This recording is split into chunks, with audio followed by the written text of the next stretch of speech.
white man. Maybe ndio amevaa white t-shirt. There's a lot of white here. Check. All this whiteness. When he smile, don't know why. There's a lot of whiteness oozing. I knew that na kuona song itakuna vile itakuchanga. Manze, them days man. It took me back to those days. Kwa energy. That's for fathers. Zaidi ya muziki. Wow. And it's time for Switch and Chill. Your guide to Christian movies. Listen and live. And today's movie is quite interesting, by the way, and it's titled Disciples in the Moonlight. Nimekuwa nikiangalia review ya movie manze, nimekuwa nikiangalia vile watu wanaiongelelea and was like, we have to review this movie. It was worth it. Umeiona aje? It's a nice movie. It is it's like a grip. Yeah. I would say it's a good thriller. Nikitu na watch and you don't it's a 2-hour movie. But you feel like you are watching a 1-hour movie because of the action and the message and how the flow of the movie was scripted. Whoever did that, Quality koje? Aikoju. Hebu tuambie synopsis. So synopsis, let me give you the setting. Setting is the time.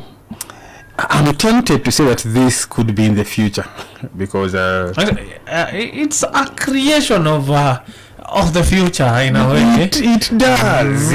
And without let me first. But then even as we look at the future, in the present there are countries that have already gone that direction. True.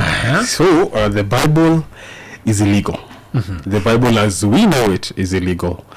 And so the state, this is in the US, it has tweaked the Bible a little bit to be sinner friendly, not to be offensive. So it makes it sound like we all love God. We don't need to.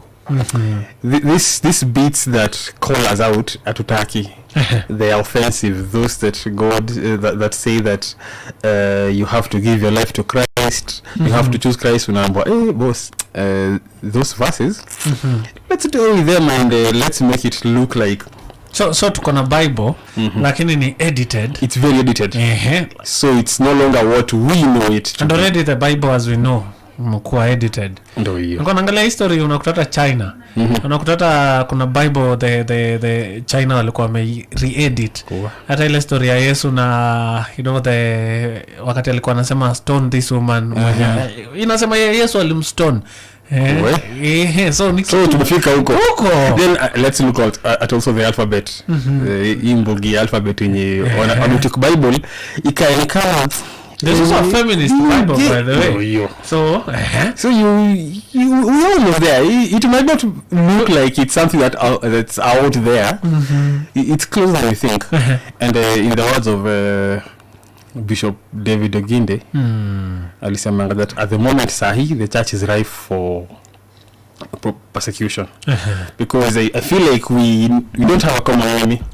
So tunapigana mimi na Karis juu tuko timu moja ndio lakini juu hatuna common enemy. We no longer focused on the devil or going to heaven. Inaanza kunotice manze Karis nywele yako ni bambangi. When we fight over things that enjoy kubambe lakini literally picking splitting hairs. You see what I did?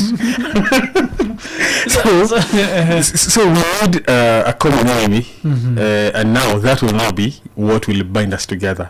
So this story it's set in that time, and there are these 7 guys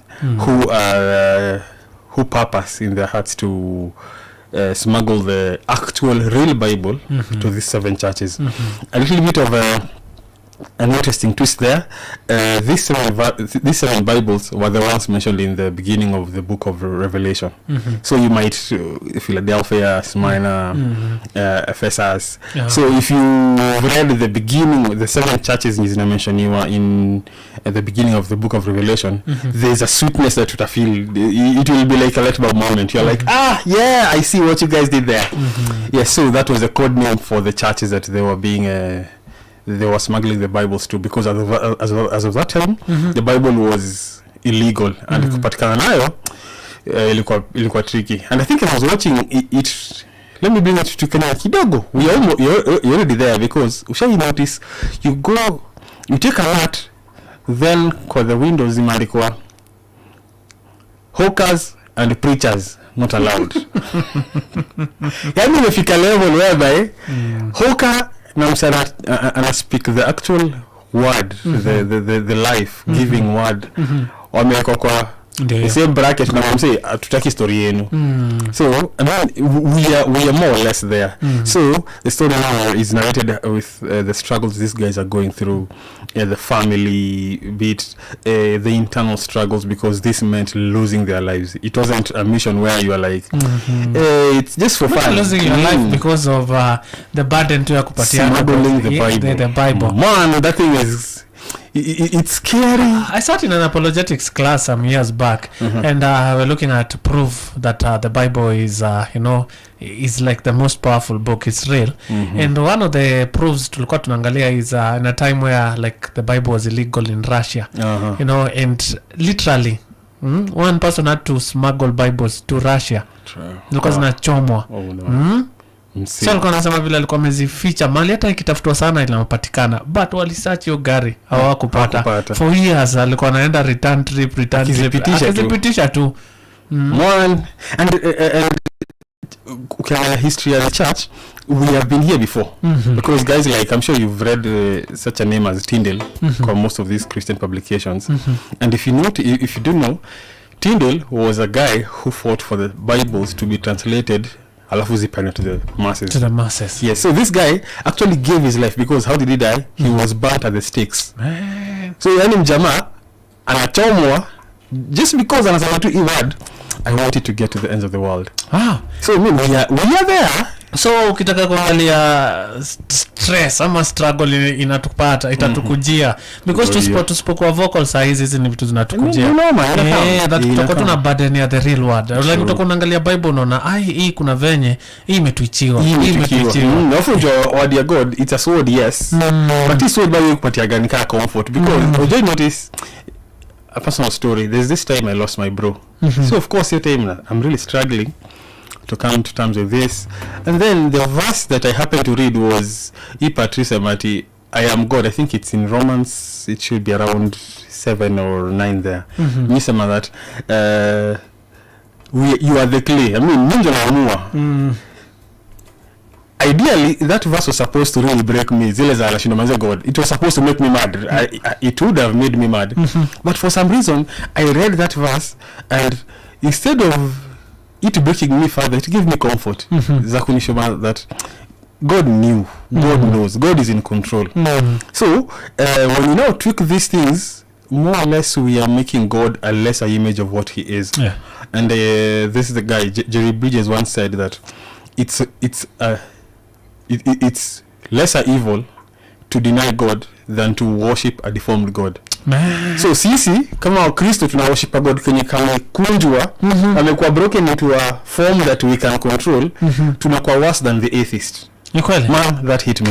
Alafu unajua pia tusome na so hata kitu stiwa tujui. So we have doctrine. Unajua his struggle is to part. I love some of the things that were said, according to the filmmakers were this movie tuna review Disciples in the Moonlight. Production was delayed for many years because many studios refused to believe the Bible would ever be outlawed. In reality, until nimekupatia message nini example kama ya China, and they're like, this thing is happening, we have to release it now this makes movie. sense. So get to watch this movie, Disciples in the Moonlight. I don't know what it starred in you, white man. A lot of emotions. As I was watching it, in fact I even took some notes kidogo hapa. One of the things that really hit me was the story of Shadrach, Meshach and Abednego, when they were telling this king that even if you don't save us, we would still not worship you. These guys, as they were doing whatever they're doing, they're smuggling these Bibles, they weren't promised security. So as we as Christians, do we trust God because of security he gives us, or do we trust him even without him promising us that he will save us on this side? You neza madwa know that you won't be killed. Some of those guys ended up on the movie, ended up paying the ultimate price. But so me as a Christian, am I willing to lay down my life knowing that I will gain it if I lose it. It is a possibility. Right. Wow. God. So hii movie watch, by the way, wewe mwenye maybe unafit kwa category ya lukewarm, wewe mwenye pia Bible unafungua Sunday peke yake, ya burden pia ya kukua such a Christian. Missionaries, by the way, this is also a mission field. If you are not careful, actually it's a mission field right now. There are people whose business is getting the right Bible, the original Bible, out there. Yeah, so this is a movie for the family also. Kindly watch it, and it's titled Disciples in the Moonlight. Pigia ule msa wako wa movie mwambie they'll enjoy it. Kuna movie inaitwa Disciples in the Moonlight, napitia nikitoka Wera, watch na book yako alafu utatuambia. White man, thanks manze, it's good to have you. Nashukuru sana, it's always an honor, it's a pleasure. Time manze. Awesome. Thank you.